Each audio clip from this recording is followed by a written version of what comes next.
नमस्कार दोस्तों, good morning. Crescent education classes में आप सभी का स्वागत है। दोस्तों आज की वीडियो में जानेंगे भाई प्राइमरी टीचर्स को लेकर क्या अपडेट आई है। इसके अलावा भर्ती निरस्त करने की हो सकती है संस्तुति। संविदा कर्मियों ने समान काम के लिए समान वेतन की मांग की है। और शिक्षकों की दोस्तों क्वालिफिकेशन का निर्धारण संस्थान करेंगे, सुप्रीम कोर्ट नहीं करेगा। LT कोर्ट केस में आज होगी दोस्तों सुनवाई। और आखिरकार कब स्टाफ नर्स भर्ती की परीक्षा होगी, चलिए जानते हैं। आगे बढ़ने से पहले दोस्तों हमारा नया बैच शुरू हो चुका है। LT मैथ्स और ASO की हम प्रिपरेशन करवा रहे हैं। असिस्टेंट स्टैटिस्टिकल ऑफिसर, सहायक सांख्यिकी अधिकारी, सांख्यिकी सहायक की दोस्तों पोस्ट निकली थी और नवंबर में दोस्तों इसका एग्जाम होगा। तो अगर आप इसके लिए मैथ्स सब्जेक्ट की प्रिपरेशन करना चाहते हैं तो हमसे आप कॉन्टैक्ट कर सकते हैं। 15 अप्रैल से दोस्तों बैच शुरू हो गया। ऑनलाइन क्लासेस हैं, इसके अलावा आपको यहाँ पर रिकॉर्डेड क्लासेस भी दोस्तों देखने को मिल जाएंगी। ठीक है, जो हम ऑनलाइन क्लासेस लेते हैं दोस्तों वो हम रिकॉर्ड भी कर लेते हैं। इसके अलावा केवल 800 रुपये पर मंथ आपसे दोस्तों ले रहे हैं और आप यहाँ पर दोस्तों ज्वाइन कर सकते हैं। रोज़ शाम को 7 बजे दोस्तों ये क्लास चलती है 7 to 8। ठीक है, ये हमारे कॉन्टैक्ट नंबर है। तो जितने लोगों को भी अगर आप शेयर भी कर दीजिएगा, अगर आपकी कोई पहचान में है जो ASO या LT मैथ्स की प्रिपरेशन करते हैं या फिर मैथ्स सब्जेक्ट को लेकर किसी भी एग्ज़ाम की प्रिपरेशन कर रहे हैं, तो आप हमारे साथ जुड़ सकते हैं ऑनलाइन लाइव क्लासेस में। सबसे पहले दोस्तों बात करेंगे प्राइमरी टीचर्स भर्ती की अपडेट की। दोस्तों यहाँ पर प्रेषक हैं जिला शिक्षा अधिकारी उत्तरकाशी। देखिए उत्तरकाशी जनपद में दोस्तों प्राइमरी टीचर्स के लिए नियुक्ति पत्र जारी कर दिए गए हैं। सहायक अध्यापक प्राथमिक के पद पर नियुक्ति हेतु निर्गत नियुक्ति पत्र स्कूल एजुकेशन की वेबसाइट पर दोस्तों अपलोड किए गए हैं। ठीक है, यहाँ पर देखिए 4th फेज आया था और जितने भी अहर अभ्यर्थी थे उनको नियुक्ति पत्र निर्गत किया गया है। ठीक है, तो यहाँ पर आप देख लीजिए नियुक्ति आदेश दोस्तों दिया गया है। ठीक, नियुक्ति आदेश को एक बार मैं पहले भी बता चुका हूँ। लेवल होगा 6 दोस्तों। यहाँ पर परिवीक्षा काल में ये रखे जाएंगे। ठीक है, और जितने भी लोगों का दोस्तों यहाँ पर सिलेक्शन हुआ है उन सभी को बहुत बहुत बधाइयाँ।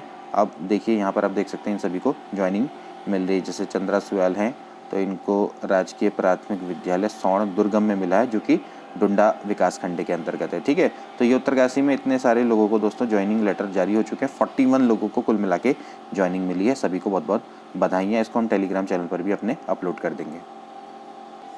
अब दोस्तों बात करेंगे भर्ती निरस्त करने की हो सकती है संस्तुति। बात चल रही है दोस्तों यहाँ पर कोऑपरेटिव बैंक में जो दोस्तों 4th क्लास की पदों पर भर्ती हुई थी उसमें बहुत ज़्यादा गड़बड़ी पाई गई है और जो समिति है इसके लिए गठित की गई थी उसने अपनी रिपोर्ट दोस्तों तैयार कर ली है और सोमवार को इसे अंतिम रूप से देकर शासन को ये सौंप देगी। ठीक है, तो जांच में भर्ती प्रक्रिया में गड़बड़ी की पुष्टि हुई और ऐसे में समिति इस भर्ती को निरस्त करने की संस्तुति कर सकती है। ठीक है, प्रदेश के 10 जिला सहकारी बैंकों में 4th क्लास के 400 से ज़्यादा पदों के लिए गत वर्ष भर्ती प्रक्रिया शुरू की गई थी। तब हरिद्वार जिले में अनियमितताओं की शिकायत पर भर्ती प्रक्रिया रोक दी गई थी। ठीक है, और शेष जिलों में यह चल रही थी। 4 जिले देहरादून, नैनीताल, पिथौरागढ़, अल्मोड़ा में प्रक्रिया पूर्ण होने के बाद चयनित अभ्यर्थियों को कार्यभार ग्रहण करने की तैयारी भी करा दी गई थी। इस बीच विधानसभा चुनाव की घोषणा से पहले जनपदों में कुछ मंत्री विधायकों ने भर्ती में गड़बड़ी की शिकायत मुख्यमंत्री से की और यह बात सामने आई और कि नियमों को दरकिनार करते हुए चहेतों को फिट कर दिया गया। ठीक है, और इस पर मुख्यमंत्री ने मुख्य सचिव को कार्रवाई करने के निर्देश दिए थे। ठीक है, तो अब दोस्तों ये जो भर्ती है इसको निरस्त होने की संस्तुति हो सकती है। जो समिति गठित हुई है वो अपनी रिपोर्ट तैयार करके जल्द ही शासन को सौंपने वाली है। अब दोस्तों बात करेंगे एक और महत्वपूर्ण विषय है 4 बार स्थगित स्टाफ नर्स भर्ती परीक्षा आखिरकार कब होगी। दोस्तों जैसे कि हम जानते हैं उत्तराखंड में वैसे ही स्वास्थ्य सेवाओं को वैसे ही ख़राब है यहाँ पर और इसको सुधारने के लिए अस्पतालों में जो स्टाफ नर्स की भर्ती है वो 2 साल से अटकी पड़ी है और नई सरकार बनने के बाद भी नियमों को लेकर स्थिति साफ न होने और बार बार नियम बदले जाने पर ये भर्ती उलझ गई है। ठीक है, और बेरोजगार को नौकरी की आस लगातार टूट रही है क्योंकि नियमों में लगातार बदलाव हो रहा है। ठीक है, और राज्य के मेडिकल कॉलेज और सरकारी अस्पतालों में 2800 स्टाफ नर्सों की कमी है और मेडिकल कॉलेजों में 1400 तो सरकारी अस्पतालों में भी तकरीबन इतने ही पद खाली है। इस स्थिति को देखते हुए सरकार ने कोरोना काल से पहले 2800 नर्सों की भर्ती करने का निर्णय लिया था, लेकिन आज तक ये भर्ती शुरू नहीं हो पाई। इस वजह से अस्पताल और मेडिकल कॉलेज में स्टाफ नर्सिंग का जो स्टाफ है जो नर्सिंग स्टाफ है भारी दबाव में काम करने को मजबूर है, क्योंकि बहुत वहाँ पर कमी है स्टाफ नर्स की, तो लेकिन फिर भी उन पर इतना ज़्यादा प्रेशर आ गया है, जितने भी लोग वहाँ पर काम कर रहे हैं, लेकिन फिर भी काम उनको करना पड़ता है। संविदा कर्मियों को हटाए जाने के बाद समस्या बेहद बढ़ गई है। चिकित्सा चयन आयोग के अध्यक्ष डॉक्टर DS रावत ने बताया कि परीक्षा को लेकर सरकार के दिशा निर्देशों का इंतजार है। ठीक है, तो भाई 2800 पदों के लिए पहले ही चिकित्सा चयन आयोग से भर्ती का निर्णय लिया था, लेकिन बार बार क्या हो रहा है कि भैया मानक इसके बदल जा रहे हैं, स्टैंडर्ड्स नॉर्म भी बार बार बदल जा रहे हैं, जिस कारण से भर्ती प्रक्रिया इसकी शुरू नहीं हो पा रही है और इसके शासनादेश GO का इंतजार किया जा रहा है।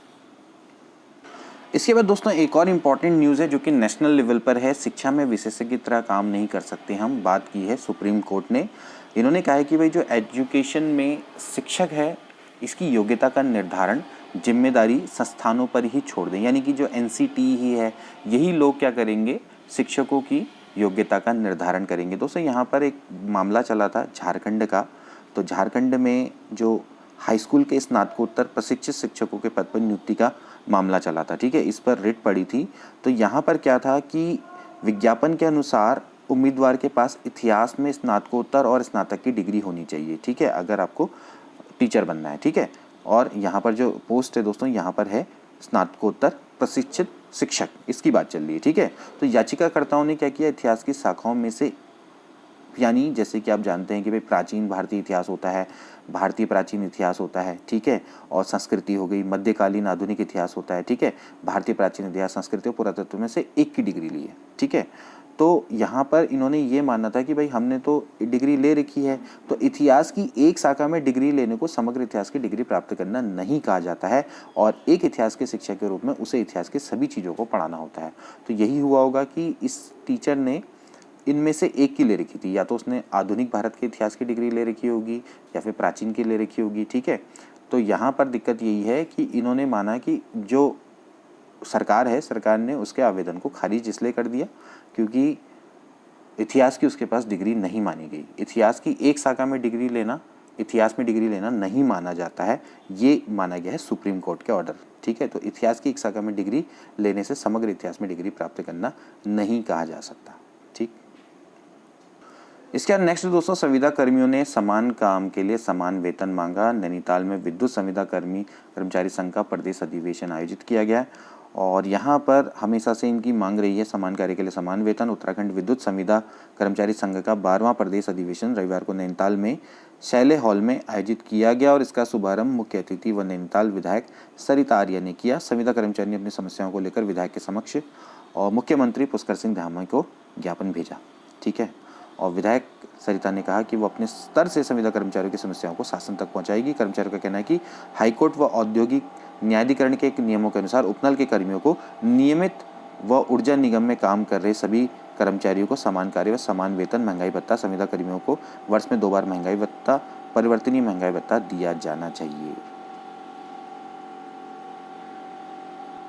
दोस्तों कल एक खबर छपी थी कि भाई स्नातक में प्रवेश को CUET common university entrance test जो कि अब लिया जाएगा। अगर आप ग्रेजुएशन में दाखिला लेना चाहते हैं, आपने 12th कर लिया, तो उसके बाद आपका एक कॉमन यूनिवर्सिटी एंट्रेंस टेस्ट होगा। उसका जो सिलेबस है पूरा का पूरा NCERT पर आधारित होगा। ठीक है, यानी कि जो आपने 12th में पढ़ा है उस पर बेस्ड ही आपका टेस्ट होगा। अब यहाँ पर कल खबर छपी थी कि भाई ये नहीं होगा, लेकिन आज छपी कि भाई CUET परीक्षा पास करना जरूरी है। तो स्नातक पाठ्यक्रम में अगर आपको प्रवेश लेना है तो CUET को पास करना जरूरी होगा। UGC की नई गाइडलाइन के अनुसार इस शिक्षण शास्त्र से व्यवस्था लागू हो गई है और ये जिसमें देश के 45 केंद्रीय विश्वविद्यालय और उसमें संबद्ध महाविद्यालय संस्थानों को इसे लागू किया गया है। साथ ही CUET की जिम्मेदारी राष्ट्रीय परीक्षा एजेंसी को सौंपी गई है। ठीक है, राष्ट्रीय परीक्षा एजेंसी, ठीक, ये इसको कंडक्ट करवाएगा। लेकिन दोस्तों ये आपको मैं बताऊं कि उत्तराखंड में अभी फ़िलहाल इसको लागू नहीं किया जा रहा है। ठीक है, ये बात चल रही है पूरे नेशनल लेवल पे। ठीक है, लेकिन हालांकि उत्तराखंड में खबर छपी है तो एक तरह से देखा जाए तो ये गलत खबर भी है, क्योंकि उत्तराखंड में दोस्तों ये अभी लागू नहीं है। जहाँ तक मैं श्योर हूँ, तो 100% तो नहीं कह सकता, लेकिन फ़िलहाल 99% मैं कह सकता हूँ कि फ़िलहाल अभी यहाँ पर CUET नहीं है। लेकिन फिर भी जो आप नेशनल लेवल के लिए अप्लाई करेंगे, उत्तराखंड के राज्य विश्वविद्यालयों की बात नहीं हो रही है, अगर आप नेशनल लेवल के जो हमारे विश्वविद्यालय उनके लिए अप्लाई करेंगे तो भी आपको पता होना चाहिए, क्योंकि कई सारे बच्चे हो सकते हैं कि 12th के बाद जब ये करेंगे तो यहाँ पर भैया जो CUET है वो करवाना जरूरी है। इसके लिए आपको ऑनलाइन पंजीकरण करवाना पड़ेगा। विश्वविद्यालय संयुक्त परीक्षा के पंजीकरण के लिए अवगत कराया जाए है। ठीक है। यूजीसी की गाइडलाइन के अनुसार विश्वविद्यालय संयुक्त प्रवेश परीक्षा के परीक्षण के बारे में अवगत कराया जा रहा है। उन्होंने बताया कि सीयूटी के लिए ऑनलाइन पंजीकरण शुरू हो गया है, जो 30 अप्रैल तक दोस्तों चलेगा, ठीक है। तो यहाँ पर दोस्तों ध्यान रखना है कि अगर आप नेशनल लेवल की यूनिवर्सिटी के लिए अगर आप कर रहे हैं तब तो ठीक है, लेकिन अगर आप राज्य महाविद्यालय में एडमिशन लेना चाहते हैं, विश्वविद्यालय में लेना चाहते हैं, तो वहाँ पर आपको कोई भी दिक्कत नहीं होगी। वहाँ पर वैसे ही एडमिशन होगा जैसे पहले हुआ करता था। इसके अलावा दोस्तों आज है एलटी कोर्ट केस में होने वाली है सुनवाई। दोस्तों आज है 18 अप्रैल, और 18 अप्रैल को दोस्तों आज एलटी कोर्ट केस में सुनवाई है। काफ़ी महत्वपूर्ण होने वाली, क्योंकि काफ़ी समय के बाद ये डेट मिली है। इससे पहले लास्ट जो डेट थी वो काफ़ी पहले मिली थी, तो आज काफ़ी समय बाद, और आज मंडे का भी दिन है, सोमवार का दिन है, तो आज कोर्ट भी बिल्कुल फुल चलेगी।